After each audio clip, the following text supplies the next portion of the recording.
Here's a Hyundai Tucson. Let's get started. The license plate lights are over there. We have to open up the hatch to access it.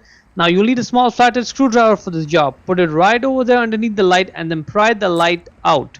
And it comes right out. Grab the light and get it out of the body. There are two clips, one on each side, the metal clips which are holding the light in place. Now what we have to do is just twist it left and the bulb holder is out. To get the bulb out, just grab the bulb and pull it out straight. You may have to wiggle the bulb, so be patient. It may take a few seconds, but it'll come right out. The bulb number is 194. Check the link in description to buy the new one from Amazon for yourself, and then simply push it down back in the bulb holder to secure it. And when you're putting it back in the light, you may have to do some twisting and turning before the bulb holder drops in like this.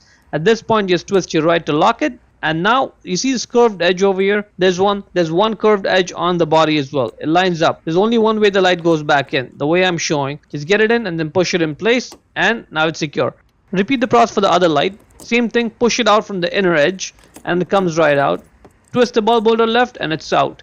Now when you're putting it back, this may happen to you. You may spend like 10-15 seconds twisting and turning the bulb holder, getting it to align and drop in. So it may happen, so be patient. Twist your right to lock it, and this curved edge lines up with the curved edge over here on the light, right over here, this one. And so just line it up, put the light back in the body, and then push it down to secure it. That is looking good, and that's it. Hope you found it useful. Before we go, let me give a quick shout out to Naya Motors Inc. for letting us use the car today to film the videos. They are a used car dealer here in Ottawa, Canada. Check out the link in description for their entire inventory.